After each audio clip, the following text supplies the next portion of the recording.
નમસ્કાર. આપણી સાથે ક્યારે એવું બન્યું છે કે કોઈ દલીલ સાંભળીને મનમાં થાય કે આમાં કંઈક તો ગડબડ છે, પણ શું છે એ સમજાતું નથી? બસ આજે આપણે એ જ સાધનને સમજવાના છીએ જે આપણને એ કંઈક ગડબડને પકડવામાં મદદ કરે છે. અને એ સાધન છે ગાણિતિક તર્ક, એટલે કે સ્પષ્ટ રીતે વિચારવાની કળા. તો સવાલ એ છે કે આપણે કોઈ વાતને એકદમ પાક્કી, એકદમ સાચી કેવી રીતે સાબિત કરી શકીએ? કોઈ પણ બાબત વિશે 100% ખાતરી કેવી રીતે થાય? બસ આ જ સવાલથી તર્કની આખી દુનિયા શરૂ થાય છે. તો ચાલો આ તર્કની દુનિયામાં એક ડૂબકી લગાવીએ. આપણે બિલકુલ શરૂઆતથી જોઈશું કે કેવી રીતે નાના નાના સાદા વાક્યોમાંથી મોટી અને મજબૂત દલીલો બને છે. સાચું શું અને ખોટું શું, એની વચ્ચેનો ફરક કેવી રીતે ઓળખાય છે, અને આ બધી કડીઓ એકબીજા સાથે જોડાયેલી કેવી રીતે છે. જુઓ, કોઈ પણ મોટી અને મજબૂત ઇમારત એના પાયા પર જ ટકેલી હોય છે, ખરું ને? બસ એ જ રીતે તર્કશાસ્ત્રની આખી ઇમારતનો પણ એક પાયો છે, એકદમ મૂળભૂત ઘટક, અને એનું નામ છે વિધાન. તો ચાલો સૌથી પહેલાં આ પાયાને જ સમજીએ. તો આ વિધાન છે શું? બહુ સરળ છે.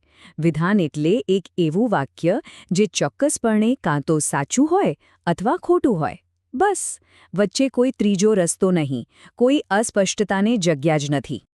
અહીં એક વાત ખાસ સમજવા જેવી છે. દરેક વાક્ય વિધાન નથી હોતું. દાખલા તરીકે કોઈ પૂછે, તમારા વાળનો રંગ કયો છે? શું આ સાચું છે કે ખોટું? ના, કહી જ ન શકાય. આ તો એક સવાલ છે. અથવા કોઈ કે, વાહ, કેટલો સુંદર સૂર્યાસ્ત છે. આ પણ સાચું કે ખોટું નથી. પણ જો એમ કહેવામાં આવે કે તમારા વાળનો રંગ કાળો છે, તો હા, આ એક વિધાન છે. કેમ? કારણ કે આપણે એને ચકાસી શકીએ છીએ. ભલે એ ખોટું હોય, પણ એ કાં તો સાચું છે અથવા ખોટું. અને તર્કશાસ્ત્રને બસ આ જ સ્પષ્ટતા જોઈએ છે. હવે વિધાનોમાં પણ અલગ અલગ પ્રકાર હોય છે. અમુક વિધાનો એવા છે જે હંમેશા સાચા જ હોય, જેમ કે સૂર્ય પશ્ચિમમાં આથમે છે, યુનિવર્સલ ટ્રુથ. અમુક હંમેશા ખોટા હોય, જેમ કે એક અઠવાડિયામાં 8 દિવસ હોય છે. પણ સૌથી રસપ્રદ છે ત્રીજો પ્રકાર, એવા વિધાનો જે અસ્પષ્ટ છે. મતલબ કે એ સાચા છે કે ખોટા, એ તો પરિસ્થિતિ પર, એટલે કે સંદર્ભ પર આધાર રાખે છે. તો સવાલ એ છે કે અસ્પષ્ટતા દૂર કેવી રીતે કરવી? જવાબ છે શરતો ઉમેરીને. ચાલો એક ઉદાહરણ લઈએ. 2x > x. હવે આ સાચું છે કે ખોટું? કહી ન શકાય. પણ જેવી આપણે એક શરત મૂકીએ કે xની કિંમત 0 કરતાં મોટી છે, તો તરત જ આ વાક્ય એકદમ સ્પષ્ટ અને સાચું વિધાન બની જાય છે. આમ શરતો અસ્પષ્ટતાને સ્પષ્ટતામાં બદલી નાખે છે. ચાલો, તો હવે આપણી પાસે તર્કના બિલ્ડિંગ બ્લોક્સ એટલે કે વિધાનો તો આવી ગયા. પણ ખાલી ઈંટોથી ઘર નથી બનતો, એને જોડવી પડે છે. બસ એ જ રીતે ખાલી વિધાનોથી દલીલ નથી બનતી, એમને જોડવા પડે છે. તો ચાલો હવે જોઈએ કે આ વિધાનોને જોડીને આપણે વધુ જટિલ અને અર્થપૂર્ણ વિચારો કેવી રીતે બનાવી શકીએ. આમાં સૌથી પહેલું અને સરળ જોડાણ છે નિષેધ. એને એક અરીસા જેવું સમજો. એકદમ સિમ્પલ. જો કોઈ વિધાન સાચું હોય, તો અરીસામાં દેખાતું એનું પ્રતિબિંબ એટલે કે એનો નિષેધ ખોટો હશે. અને જો મૂળ વિધાન જ ખોટું હોય, તો એનો નિષેધ સાચો થઈ જશે. બસ એ સત્યને ઊંધું કરી નાખે છે. હવે આપણે વાત કરીએ જો-તો-વાળા વિધાનોની. તર્કશાસ્ત્રમાં આનો ઉપયોગ બધે જ જોવા મળે છે. જેમ કે જો વરસાદ પડે તો રસ્તા ભીના થાય છે. આને કહેવાય સૂચિતાર્થ, બરાબર? હવે ચાલો એક મજા કરીએ. આ વાક્યના બંને ભાગોને ઉલટાવી દઈએ તો? જો રસ્તા ભીના હોય તો વરસાદ પડ્યો છે. આ જે નવું વાક્ય બન્યું ને, એને પ્રતીપ કહેવાય છે. પણ સવાલ એ છે કે શું એ હંમેશા સાચું હોય? અને બસ અહીં જ આપણે સાવચેત રહેવાની જરૂર છે. આ એક સામાન્ય ભૂલ છે. ચલો એક બીજું ઉદાહરણ જોઈએ. જો અહમદ મુંબઈમાં છે તો તે ભારતમાં છે. આ વાત તો 100% સાચી છે. પણ હવે એનું પ્રતીપ બનાવીએ. જો અહમદ ભારતમાં છે તો તે મુંબઈમાં જ હશે. શું આ સાચું છે? ના, બિલકુલ જરૂરી નથી. એ દિલ્હીમાં પણ હોઈ શકે, ચેન્નઈમાં પણ હોઈ શકે, ક્યાંય પણ હોઈ શકે. તો અહીંથી શીખવા જેવી વાત એ છે કે જો મૂળ વિધાન સાચું હોય, તો પણ એનું પ્રતીપ સાચું હોય એવું જરૂરી નથી. તર્કને સમજવાની મજા ત્યારે જ આવે જ્યારે આપણે ખોટા તર્કને પણ પકડી શકીએ. એટલે કે જ્યારે કોઈ એનો ખોટી રીતે ઉપયોગ કરતું હોય ત્યારે આપણે એને ઓળખી શકીએ. અને આ વાત બરાબર મગજમાં બેસાડી દેવા જેવી છે. દરેક તર્ક સાચો નથી હોતો.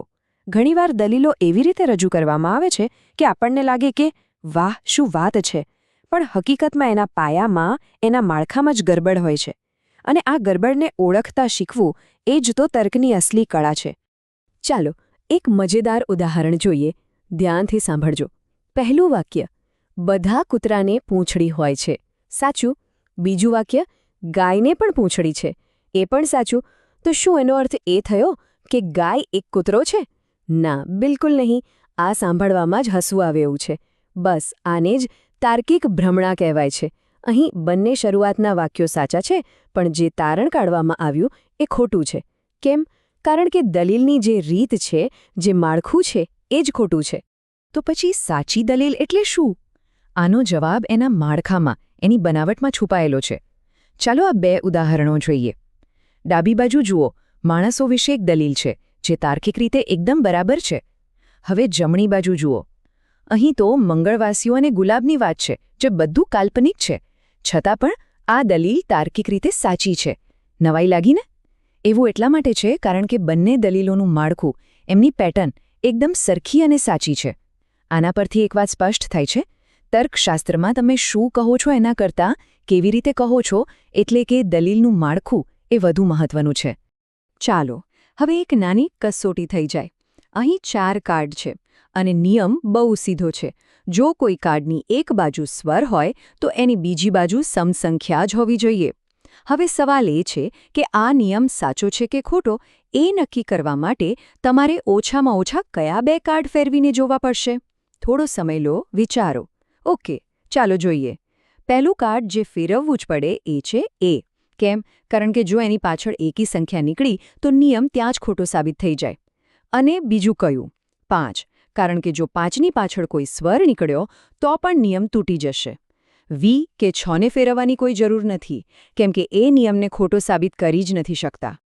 ઓકે, તો અત્યાર સુધી આપણે તર્કના જે અલગ અલગ ટુકડાઓ સમજ્યા, ચાલો હવે એ બધાને જોડીએ અને જોઈએ કે ગણિત જેવો વિષય આખાનું આખું માળખું કેવી રીતે બનાવે છે. ગણિતનું જ્ઞાન છે ને એ 3 સ્તરમાં બનેલું છે. સૌથી નીચે પાયામાં છે પૂર્વધારણાઓ. આ એવા મૂળભૂત સત્યો છે જેને આપણે સાબિતી વગર જ સ્વીકારી લઈએ છીએ. જેમ કે કોઈપણ 2 બિંદુઓમાંથી એક અને માત્ર એક જ સીધી રેખા પસાર થાય છે. પછી એની ઉપર આવે છે અટકળો. આ એવા વિચારો છે જે સાચા હોય એવું લાગે છે, પણ હજુ સુધી કોઈ એને સાબિત નથી કરી શક્યું. અને છેક ટોચ પર આવે છે પ્રમેય. આ એવા અટલ સત્યો છે જેને તર્કના મજબૂત નિયમોથી સાબિતી મળી ચૂકી છે. આ પિરામિડ આખી વાતને એકદમ સ્પષ્ટ કરી દે છે. જુઓ, પૂર્વધારણાઓ એ મજબૂત પાયો છે જેના પર બધું ટકેલું છે. અટકળો એ વચ્ચેનો માળ છે, જાણે કે કોઈ કન્સ્ટ્રક્શન સાઇટ હોય જ્યાં ગણિતશાસ્ત્રીઓ હજી કામ કરી રહ્યા છે. અને પ્રમેય એ તો ગણિતના જ્ઞાનના ભવ્ય શિખરો છે, જે તર્કના મજબૂત થાંભલાઓ પર ગર્વથી ઊભા છે. તો આપણે તર્કના નાનામાં નાના ભાગથી શરૂ કરીને ગણિતના વિશાળ માળખા સુધીની એક સફર કરી. પણ હવે અસલી સવાલ એ છે કે શું આ જ્ઞાન ફક્ત ગણિતના દાખલાઓ પૂરતું જ સીમિત રહેશે, કે પછી આવતીકાલે જ્યારે કોઈ જાહેરાત જુઓ, કોઈ નેતાનું ભાષણ સાંભળો કે કોઈની સાથે દલીલ કરો, ત્યારે એની પાછળ છુપાયેલી ખોટી દલીલને પકડી શકશો? સ્પષ્ટ રીતે વિચારવાની શક્તિ હવે તમારા હાથમાં છે.